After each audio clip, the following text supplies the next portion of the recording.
Alright, so, turns out, if it's negative 30, it doesn't matter what kind of weatherproofing you have on your camper, pipes are going to freeze.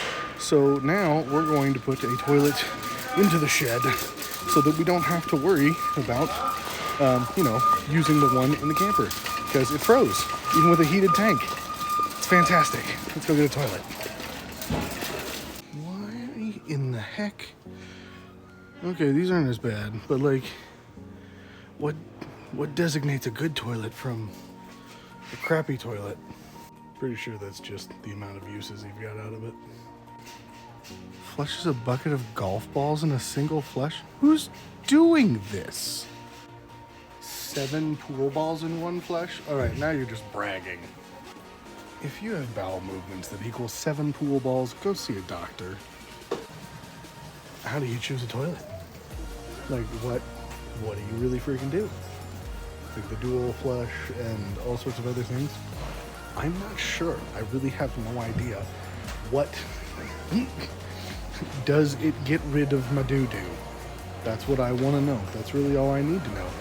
I don't need to know how many golf balls or pool balls can go down in one go. By the way, if you haven't noticed, I'm filming this on a gimbal. That's why it's so dang smooth. And I'm really liking this so far. So I think we have found the one we're going to go with. It boasts 7 pool balls flush at once, and having 4 little kids, 3 boys especially, you can't go wrong with that. This one's kind of a vacuum assist, so just like shoo. I'm really like excited isn't the word, but interested to see how this is going to work. We made it home last night with a toilet and some stuff to put the toilet in. Not putting the toilet in something, like installing the toilet. I know for a fact there's a stub up in this general area. There's one in that corner, but there's also one somewhere around in here. I'm going to have to go outside and dig out the gravel that's blocking that end and look underneath, measure, and find it so I can cut a hole right there and have my toilet sit here. This back area has been acting as our bedroom for a little while when it's really, really cold and we can't be in the camper. It's also got a TV and our water tank and our washer and dryer. So I figured that, like, if I wall this off, all right there, it'll be a perfect little, like, bathroom area. The bed eventually will move because we're going to put an addition on this shed. But for right now, the bed's going to stay right there because we're all family. And if I'm asleep and my kid has to go to the bathroom, then my kid has to go to the bathroom. If someone is over, I'm not going to be sleeping at that time, so it won't matter. My bed will just be in the room with the toilet every once in a while, I guess. All right, we're bundled up. Let's go digging for a stub up. We'd marked it previously with a little pink flag, and then a kid came along and went, "Ooh, pretty pink flag," and pulled it out. So I should have just gone back right then and did it. But we weren't installing anything, so I didn't think about it. So now I get to dig.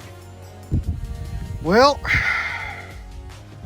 that's where I gotta dig to see in to where. Oh, shoot. I'm gonna have to dig from the side. That ain't gonna work. Or do I just cut a hole in the floor? Like a little one and find it that way.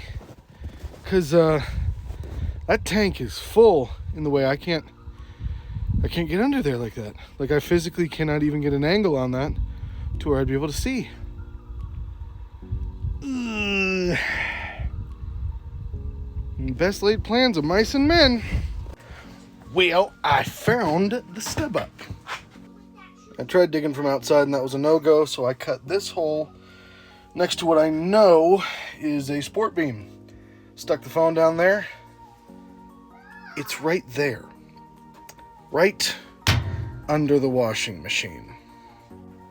This means I'm going to have to move some stuff. I figured I would have to reroute some things eventually, but I'm going to try and push the washing machine over as far as it can possibly go and see if I can still get a toilet in here and functioning. This is not going to be pretty by any stretch of the imagination. It's going to look really, really jankety, but a functioning toilet is what we're going for. Remember, form over function.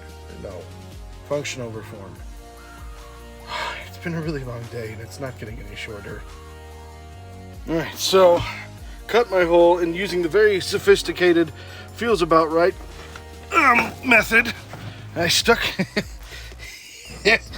my hand under here and I went, alright, I can feel the stub up. And about right there is where it should be. So that's where we're going to start cutting our hole. If I need to move it a little bit, I can. So I'm just going to cut in the middle of this first. And then move it either direction I need to, as according to what I find on the other side.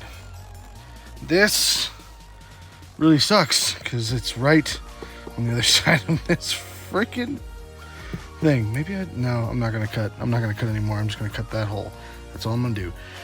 All right, now we're going to use the oscillating tool and get after this. Well, I got to the stub up. That sucked. So, cut open the floor, found the stub up. It was capped, and the cap did not want to come off because it was frozen. So I dumped a bunch of really, really hot water down there and dug around with a spoon and that's a drill bit. Eventually I found the bottom, but I still couldn't get it off. So I took a spade bit and I drilled a hole in the top and yanked that puppy out. But it is like perfectly in line with where I need it to be. So next, we're gonna put a coupler on down there, feed the pipe up through here, and put it onto that bad boy. We are right on the cusp of being able to install this toilet and have it be functioning. I rerouted all of the pipes for the washer and dryer, so they're up higher, they're not going to be in the way of the toilet. We went down and put the extension up from the stub up after I pulled it out. That sucked because, you know, drilling a hole in it and yanking it up was no fun. But we got her done. That is secured in there. We layered some expanding foam in there because the wind was rushing through and I really didn't want it to freeze, so we just did layer after layer after layer of expanding foam. It's all the way up at the top. Now I'm gonna put the wax ring on, put the toilet on, and then probably, oh yeah, I just gotta run a line from there straight down and we'll put the toilet in. Fitting we got one by Glacier Bay. Since it was -30 here for a week. Y'all, I bought a flange that was offset. I just did a test fit, and if I had not, we were gonna be in trouble.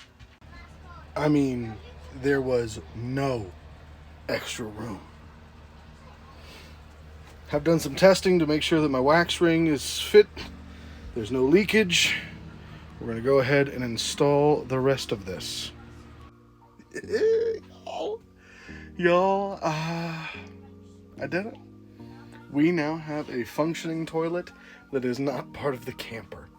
And more importantly, does not lead to a black tank that has malfunctioned and is frozen, so we can't even use it. What a thing of beauty. Or should I say, what a thing of duty.